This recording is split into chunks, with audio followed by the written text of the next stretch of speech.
நேயர்களுக்கு வணக்கம். நான் வெங்கடேஷ் ராமராஜ். இன்னைக்கு நம்ம எதை பத்தி பார்க்க போறோம் அப்படின்னு கேட்டீங்கன்னா FCRA.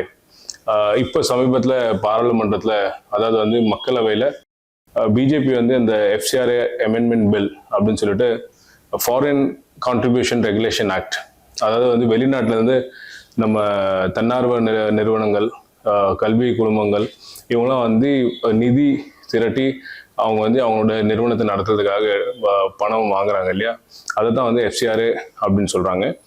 இந்த பில்லு வந்து பார்த்தீங்கன்னா ஏற்கனவே FCRA வந்து திருத்தணும் அப்படின்னு சொல்லிட்டு இந்த பில்லை வந்து ப்ரெசென்ட் பண்ணியிருக்காங்க. இந்த மசோதாவை வந்து தாக்கல் பண்ணியிருக்காங்க ஓட்டிங்காக. இப்போ இந்த பில்லு எதுக்காக பிஜேபி கொண்டு வராங்கன்னா, அவங்க என்ன சொல்றாங்க, அதாவது வெளிப்படைத்தன்மை மற்றும் அக்கௌண்டபிலிட்டி ரெண்டுமே வேணும் அப்படின்னு சொல்றாங்க.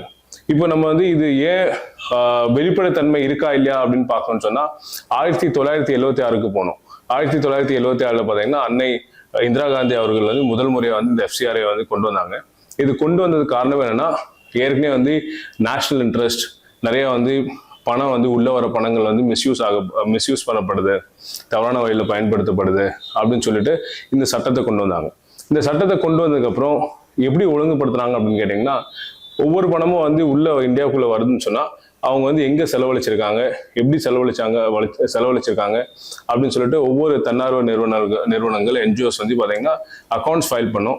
சார்ட்டர்ட் அக்கௌண்டன்ட் வந்து அந்த அக்கௌண்ட்ஸ் வந்து கம்ப்ளீட்டா செக் பண்ணிட்டு, கணக்குகளை செக் பண்ணிட்டு கரெக்டா செலவு பண்ணிருக்காங்களா, அட்மினிஸ்ட்ரேட்டிவ் கேப் படி 20% மேலே யூஸ் பண்ணல, இதெல்லாம் பார்த்துட்டு அக்கௌண்ட்ஸ் ஃபைல் பண்ணுவாங்க, சார்ட்டர்ட் அக்கௌண்ட் சைன் பண்ணுவாங்க, அதுக்கப்புறம் இன்கம் டேக்ஸ் ஃபைல் ஆகும். அப்புறம் இந்த ஃபைலான பேலன்ஸ் ஷீட்ஸ்லாம் பார்த்தீங்கன்னா ஒவ்வொரு NGOஸும் பார்த்தீங்கன்னா வெளிப்படையாக அவங்களோட வெப்சைட்ஸ்லேயே வச்சிருப்பாங்க. இப்போ இது ஏற்கனவே வந்து எல்லாமே வந்து ப்ராப்பராக இருக்கு. அப்படி இருக்கும்போது மறுபடியும் இந்த புது திருத்தங்களை கொண்டு வராங்கன்னா இது வந்து உண்மையில ஒரு சந்தேகத்தை எழுப்புது. இப்போ சமீபத்தில் பார்த்தீங்கன்னா US காங்கிரஸ்மேன் ரைலி மோர் அப்படின்னு சொல்லிட்டு அவர் என்ன சொல்லியிருக்காருன்னா, இது வந்து இந்த திருத்த மசோதா FCRA திருத்த மசோதான்றது டைரக்டா வந்து இந்திய கிறிஸ்டிய சிறுபான்மையர்களை வந்து டைரக்டா தாக்குதல் பண்ற ஒரு முயற்சி தான் அப்படின்றத அவர் சொல்லியிருக்காரு. ஒருவேளை இந்த பில் பாஸ் ஆச்சுன்னா அதாவது இந்தியாவுக்கும் அமெரிக்காவுக்கும் நடுவில் வந்து ஒரு பெரிய இதுவே வந்து கான்ஃபிளிக்டே உருவாக வாய்ப்புகள் இருக்கு, சிக்கல் வர வாய்ப்புகள் இருக்கு அப்படின்றத அவர் எச்சரிக்கை விட்டுருக்காரு. இது ஏன் வந்து இந்த பிரச்சனை வந்து பெருசா பார்க்கப்படுது அப்படின்னு கேட்டீங்கன்னா, இங்க ஒரு சில சாரம்சங்கள் இந்த திருத்தத்துல கொண்டு வந்திருக்காங்க. என்ன சாரம்சம் அப்படின்னு கேட்டீங்கன்னா, ஒரு NGO, அதாவது வந்து ஃபாரின் ஃபண்ட்ஸ் வாங்குற NGO, அவங்க லைசன்ஸ் வந்து கேன்சல் ஆனாலோ, இல்லை அவங்க லைசன்ஸ் வந்து சரண்டர் பண்ணாலோ, இல்லை அவங்க வந்து 5 வருஷத்துக்கு அப்புறம் அந்த லைசன்ஸ் காலாவதி ஆகும்போது ரெனியூவலுக்கு அப்ளை பண்ணும்போது அந்த டெசிக்னேட்டட் அத்தாரிட்டி அப்படின்னு சொல்லிட்டு ஒரு புதுசாக வந்து ஒரு யூனிட்டை வந்து கொண்டு வராங்க. அந்த யூனிட் என்ன ஒர்க் அப்படின்னு கேட்டிங்கன்னா, அவங்க வந்து இதை வந்து ரிவ்யூ பண்ணிட்டு அப்ரூவ் பண்ணலாமா வேணாமான்னு பார்ப்பாங்க. அவங்க அப்ரூவ் பண்ணலன்னு சொன்னா இது காலாவதி ஆயிரும், அல்லது FCRA லைசன்ஸ் காலாவதி ஆயிரும். அப்போ இந்த FCRA லைசன்ஸ் காலாவதி ஆனாலோ, கேன்சல் ஆனாலோ, இல்லை வந்து கவர்மெண்டே கேன்சல் பண்ணாலோ, இல்லை இவங்க சரண்டர் பண்ணாலோ என்ன ஆகும் அப்படின்னு கேட்டிங்கன்னா, சென்ட்ரல் கவர்மெண்ட் வந்து இந்த டெசிக்னேட்டட் அத்தாரிட்டி வச்சு அந்த ஏற்கனவே கடந்த காலங்களில் இந்த NGOs வந்து 25 வருஷம், 30 வருஷம், 40 வருஷத்துக்கு மேல இவங்க வந்து அந்த நிதி வாங்கி அந்த கல்வி நிறுவனமோ இல்லை ஹாஸ்பிட்டலோ இல்லை ஏதாவது ப்ராஜெக்ட்ஸ்க்கு வந்து பயன்படுத்தி அவங்க கட்டடங்கள் கட்டியிருந்தாலோ, ஒரு பெரிய நிர்வாகத்தை உருவாக்கியிருந்தாலோ, அது அத்தனையும் வந்து பார்த்தீங்கன்னா கவர்மெண்ட் வந்து அவங்க கண்ட்ரோல் எடுத்துப்பாங்க. இப்போ இங்கே பிரச்சனை இதுதான்.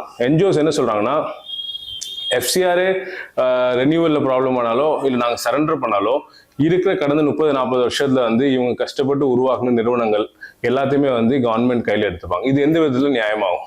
அப்போ பிஜேபி என்ன முயற்சி பண்ணாங்கன்னா, ஒரு பக்கம் வந்து ஏற்கனவே நமக்கு தெரியும் வக்ஃப் போர்டுல வந்து ஒரு அமெண்ட்மெண்ட்டை கொண்டு வந்தாங்க.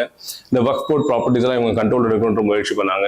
இந்த வாட்டி பார்த்தீங்கன்னா கிறிஸ்டியன்ஸை வந்து அவங்கள வந்து வீக்கெண்ட்னா அவங்கள வந்து பலவீனப்படுத்தணும் அப்படின்ற முயற்சியாக தான் இது பார்க்கப்படுது. இதுல முக்கியமான ஒரு விஷயம் என்னன்னா, அந்த யூட்டிலைசேஷன் அப்படின்னு சொல்லிட்டு ஒரு கண்டிஷன் கொண்டு வந்திருக்காங்க. என்ன கண்டிஷன் அப்படின்னு கேட்டீங்கன்னா, அதாவது வந்து இந்த NGOs ஆப்ரேட் ஆகிட்டு இருக்க, ஃபங்க்ஷன்ஸ் ஆகிட்டு இருக்க NGOs வந்து பார்த்தீங்கன்னா வெளிநாட்டுல இருந்து கடந்த 2 ஆண்டுகளா, அதாவது ஃபைனான்சியல் இயர்ல 10 லட்சத்துக்கு குறைவா வந்து நிதி திரட்டியிருந்தாலோ, இல்லை 10 லட்சத்துக்கு குறைவா இவங்க வந்து நிதி வந்து செலவழிச்சிருந்தாலோ, இவங்களோட லைசன்ஸ் வந்து ரெனியூவலுக்கு வந்து எலிஜிபிலிட்டி இருக்காது. அப்போ இவங்க என்ன சொல்ல வராங்கன்னா, ஒன்று நீங்கள் 10 லட்சத்துக்கு மேலே வந்து 2 வருஷத்துல வந்து நீங்கள் வெளிநாட்டில் இருந்து ஃபண்டு கொண்டு வந்திருக்கணும். அப்படி இல்லைன்னா 10 லட்சத்துக்கு மேலே நீங்கள் இந்த 2 வருஷத்துல செலவு பண்ணிருக்கணும். என்ஜிஓ இருக்கு, அந்த என்ஜிஓ பார்த்தீங்கன்னா ஏதோ ஒன்று 2 வாட்டி வந்து இருளர் கம்யூனிட்டியோ இல்லை ஏதாவது ஒரு பழங்குடியினருக்காக ஏதாவது ஒரு பெரிய ப்ராஜெக்ட் பண்ணும்போது நிதி வந்து எங்கேயாவது ப்ரொபோசல் கொடுத்து வெளிநாட்டிலேருந்து கொண்டு வந்திருப்பாங்க. அந்த டைமில் வந்து அந்த ஒரு 10 குடும்பம் 20 குடும்பம் 50 குடும்பத்துக்கு வந்து வீடு கட்டி கொடுக்குறதோ இல்லை வந்து ஒரு டாய்லெட் கட்டி கொடுக்குறதோ இல்லை வேற ஏதாவது வந்து நலத்திட்டங்கள் பண்ணியிருப்பாங்க. அதுக்கப்புறம் வந்து அவங்களுக்கு வந்து நிதி வந்து வராமல் இருந்திருக்கலாம். அப்போ அவங்க அக்கௌண்ட்ல வந்து பணமும் இல்லாமல் இருக்கலாம். அப்போ இந்த மாதிரி நிலைமையில ஒரு என்ஜிஓ வந்து எப்படி வந்து அவங்களால வந்து ரன் பண்ண முடியும்? அவங்களால ரன் பண்ண முடியாது. ஏன்னா 10 லட்ச ரூபா வந்து அவங்களால நிதி திரட்டவும் முடியாது, 10 லட்ச ரூபா வந்து அக்கௌண்ட்ல இல்லாமல் செலவழிக்கவும் முடியாது. அப்போ அவங்க என்ன சொல்றாங்கன்னா, இந்த மாதிரி என்ஜிஓஸ் எல்லாம் வந்து பார்த்தீங்கன்னா ரெனியூவலுக்கு எலிஜிபிலிட்டியில அது வந்து ஆட்டோமேட்டிக்கா கேன்சல் ஆயிரும் அப்படின்றத இந்த அரசு சொல்றாங்க. இதுல இன்னொரு முக்கியமான சாராம்சம் என்ன அப்படின்னு கேட்டீங்கன்னா, இவங்க ரெனியூவலுக்கு அப்ளை பண்ணும்போது ஒருவேளை மத்திய அரசு அதாவது இந்த டெசிக்னேட்டட் அத்தாரிட்டின்னு சொல்றாங்களே இல்லை மினிஸ்ட்ரி ஆஃப் ஹோம் அஃபேர்ஸ் அவங்க ரினியூவல்ல வந்து இவங்க வந்து ஏதாவது டாக்குமெண்ட்ஸ் வந்து சரியில்லை அப்படின்னு சொல்லிட்டு காரணம் காமிச்சு அந்த ரெனியூவலை வந்து தள்ளி போட்டாங்க, இல்லை டெம்பரரியா வந்து இவங்க லைசன்ஸ் ஹோல்டில் போட்டாங்கன்னா இமீடியட்டா வந்து சென்ட்ரல் கவர்மெண்ட் வந்து அந்த மேனேஜ்மெண்ட்டை டேக் ஓவர் பண்ணிடும். அவங்கள்ட்ட இருக்கிற மொத்த அசெட், அதாவது வந்து கடந்த பல வருடங்களா வந்து உருவாக்குன எல்லா அசெட்டையும் அவங்க வந்து டேக் ஓவர் பண்ணிப்பாங்க.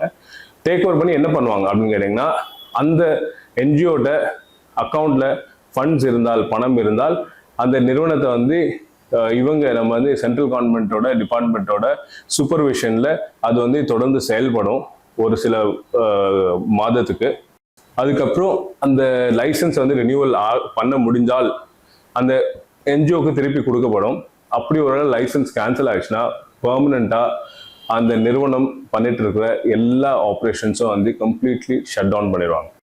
ஷட் டவுன் பண்ணி என்ன பண்ணுவாங்கன்னா, 2 ஆப்ஷன். ஒன்று வந்து அவங்களோட சொத்து எல்லாமே வந்து வித்துருவாங்க, அப்படி இல்லைன்னா வந்து இந்த சொத்து ஃபுல்லா வந்து பப்ளிக் பாடி, அதாவது வந்து கவர்மெண்ட்டை போய் சேரும். அப்போ இந்த வித்த பணத்தை என்ன பண்ணுவாங்க அப்படின்னு கேட்டீங்கன்னா, கன்சாலிடேட்டட் ஃபண்ட் ஆஃப் இந்தியா அப்படின்னு சொல்லிட்டு இருக்கு. என்னன்னா வந்து கவர்மெண்ட்டுக்கு, சென்ட்ரல் கவர்மெண்ட்டுக்கு ஜிஎஸ்டி, இன்கம் டேக்ஸ் எதுலாம் ரெவன்யூ வருதோ அதெல்லாம் அந்த அக்கௌண்ட்டுக்கு தான் போகும், அந்த ரெபாசிட்டரிக்கு. அந்த அக்கௌண்ட்டுக்கு அந்த பணம் போயிடும். இப்போ இங்க என்ன அப்படின்னு கேட்டீங்கன்னா, ஏற்கனவே வந்து வெளிப்படைத்தன்மை இருக்கு, அக்கௌண்டபிலிட்டி இருக்கு, எல்லாமே இருக்கும் பட்சத்துல இந்த மாதிரி ஒரு திருத்தத்தை கொண்டு வராங்கன்னா இது வந்து முழுக்க வந்து ஒரு பாஜகவோட சதி அப்படின்னு தான் வந்து பார்க்கப்படுது.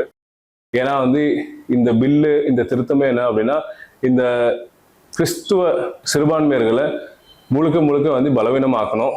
உங்களுக்கு எல்லாருக்கும் தெரியும் பாஜகவோட ஒரே கொள்கை என்ன அப்படின்னா, இந்த நாடை வந்து இந்து நாடாக்கணும்.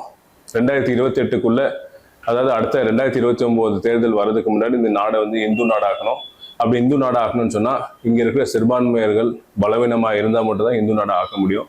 ஒரு பக்கம் வந்து நான் சொன்ன மாதிரி இஸ்லாமியர்கள் வந்து வக்ஃப் போர்டுன்ற ஒரு ஆயுதத்தை பயன்படுத்துறாங்க.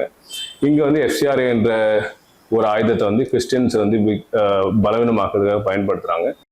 இது ரெண்டும் பண்றாங்க. இன்னொரு பக்கம் வந்து நீங்க டீலிமிட்டேஷன், தொகுதி மறுசீரமைப்பு அப்படின்னு சொல்லிட்டு அதுக்கான முயற்சிகள் நடந்துட்டு இருக்கு. அப்போ இதெல்லாம் வந்து கூட்டி கழிச்சு பார்க்கும்போது இந்த நாடு வந்து இந்து நாடா ஆகிறதுக்கு முழுமையா வந்து எலிஜிபிளா இருக்கு, தயாரா இருக்கு அப்படின்றது நம்மளால பார்க்க முடியுது. இதுல ரொம்ப முக்கியமான விஷயம் என்ன அப்படின்னு கேட்டீங்கன்னா, இந்தியால எதிர்கட்சி தலைவர், லோக்சபால எதிர்கட்சி தலைவர் திரு ராகுல் காந்திஜி மற்றும் திரிணாமுல் காங்கிரஸோட தலைவர் திருமதி செல்வி மம்தா பானர்ஜி, இவங்க 2 பேர் மட்டும் தான் வந்து இந்த எஃப்சிஆர்ஏ திருத்த மசோதாவை முழுமையா வந்து கைவிடணும்னு சொல்லிட்டு போராடிட்டு இருக்காங்க.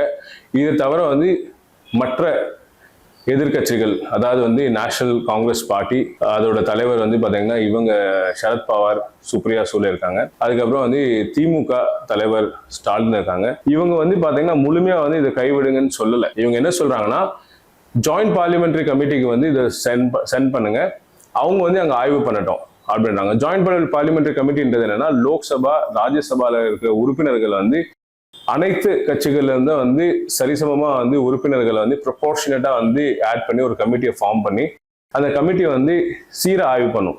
இப்போ பில்லு வந்து நீங்க லோக்சபால பிரசென்ட் பண்ணீங்கன்னா டீடைல்டு டிபேட் டிஸ்கஷன் ஆகாது, voting ப்ராசஸ் நடக்கும், ஒரு லிமிட்டெட் டிஸ்கஷன் தான் நடக்கும்.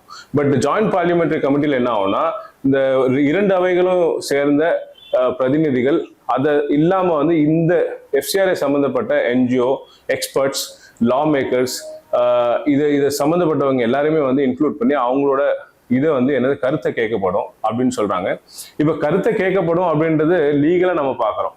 பட் என்னை பொறுத்த வரைக்கும் என்ன இது அப்படின்னு கேட்டீங்கன்னா, இப்போ சமீபத்துல காக்ரோச் ஜனதா பார்ட்டி வந்து ஒரு பெரிய போராட்டம் நடத்தி அவங்க வந்து இந்த நாட்டோட எஜுகேஷன் மினிஸ்டர், கல்வி துறை அமைச்சர் திரு தர்மேந்திர பிரதான் வந்து ரிசைன் பண்ற வரைக்கும் அவங்க விடவே ஒரு கடைசியா ராஜினாமா பண்ணாரு. அந்த பின்னடைவு இன்னும் வந்து நிலைக்குது.